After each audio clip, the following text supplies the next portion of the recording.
ना भेजिए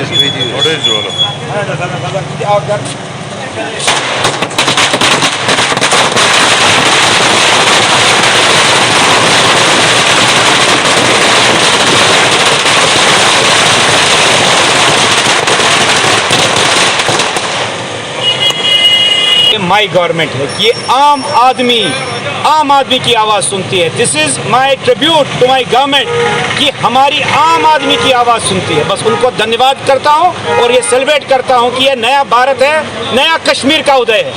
बहुत बहुत धन्यवाद, शुक्रिया। आपने इस 5-7 दिन में जितना साथ दिया, मैं आप सबका धन्यवाद करता हूँ। देखिए, हमने सरकार को 2 बेसिक डिमांड्स रखी थी।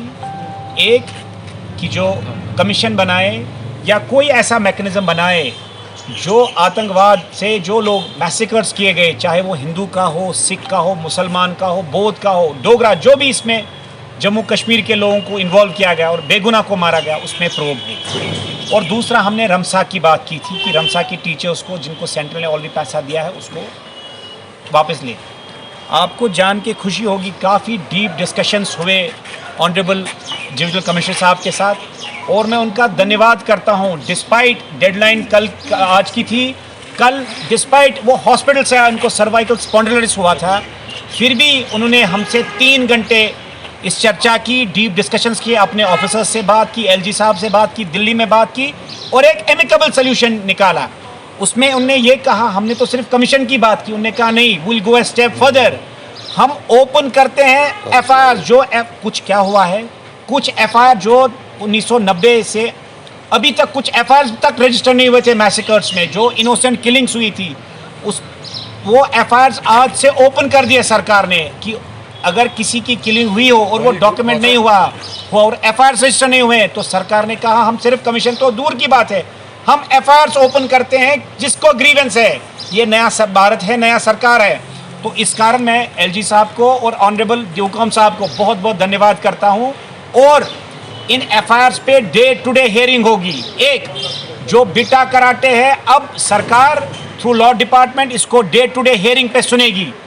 और जो तीसरी बात सरकार ने कही, अगर वो एक पोर्टल बनाएंगे, उसमें वो जिसकी ग्रीवेंस है, जिसके किसी का अहलकीन मरे हैं और उनको इंसाफ नहीं मिला है, they can document it along with their numbers और अपना नाम, जो उनके रिश्तेदार हैं, उनके बेटे हैं, बच्चे हैं, बीवी है, जो भी है, जो गुजरे हैं, तो वो अपना एक पूरा कंपाइल करके उसको डे टू डे हियरिंग करेंगे और क्राइम ब्रांच और डीजी साहब मिलके उसको एक सोल्यूशन निकालेंगे and they will book these culprits to the court, ताकि उनकी जो सज़ा होनी चाहिए वो पूरी मिले। या तो उनको हैंग किया जाए या तो उनको उम्र कैद दी जाए।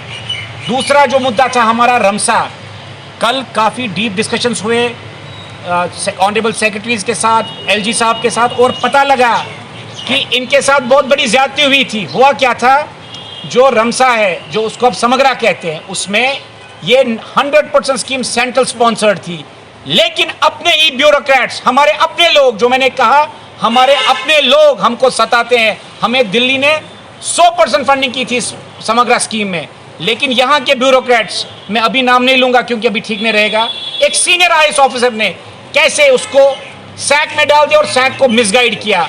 अब सरकार ने ये कहा है कि ये एडमिनिस्ट्रेटिव सेक्रेटरी तक नहीं है, जो नेक्स्ट सैक मीटिंग होगी, जो एडमिनिस्ट्रेटिव अप्रूवल होता है, वो एलजी साहब के नेतृत्व में और एडवाइजर साहब की मीटिंग में इनका समाधान किया जाएगा। लेकिन मुझे बड़ा अफसोस है, क्योंकि सैक में क्या होता है, जो ये समग्रा में directly salary goes into the accounts of those teachers, क्योंकि ये वो डाइवर्ट नहीं कर सकते थे, ये सेंट्रल स्पॉन्सर्ड स्कीम थी, इस कारण इनको पीछे रखा गया। और क्या किया, जो दिल्ली से पैसा आया, जो इनके टीचर्स से, स्टेट के टीचर्स, उनको प्रमोट किया मास्टर्स और समग्रा में लगा, इनका हक वहां से भी खाया। यही तो मैं कहता हूं, ये एक बड़ी चाल है। ये पॉलिटिशियंस और कुछ ब्यूरोक्रेट जो इनके चमचे हैं, जो इनकी दुकानें चलाते हैं, ये मिल के आम कश्मीरी को सताते हैं, उसको जुल्म सितम करते हैं।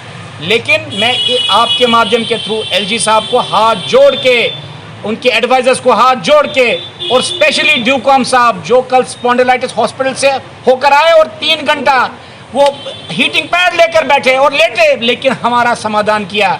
मैं दिल की गहराइयों से आप सबका धन्यवाद करता हूं, और एलजी साहब का और ऑनरेबल ड्यूकॉम साहब का, कि एक सोल्यूशन की ओर रास्ता निकाला है। अब हमें कुछ दिनों में हम जम्मू जा रहे हैं, क्योंकि हम फाइनली पता लगा कि ये स्टेट, ये जो एडमिनिस्ट्रेटिव काउंसिल को करना है, और हमें पूरा वादा दिया गया कि ये एडमिनिस्ट्रेटिव काउंसिल करेगा, बिकॉज ये अब जो उन्हें ब्यूरोक्रेट्स ने बॉल डाल दिया एडमिनिस्ट्रेटिव काउंसिल में। तो एलजी साहब हैज़ ऑल्सो एश्योर्ड अस, हम अभी ड्यूकॉम साहब से एक और मीटिंग करें जिसमें डेमोक्रेट समग्र जो कोई छोटी छोटी हमें एरर्स होंगे वो करेक्ट करेंगे। उसके बाद में इनको अगर पॉसिबल हो, मैंने एलजी साहब से टाइम मांगा है, अगर यहाँ होता, otherwise we will move to Jammu and get this resolve permanently. I have a simple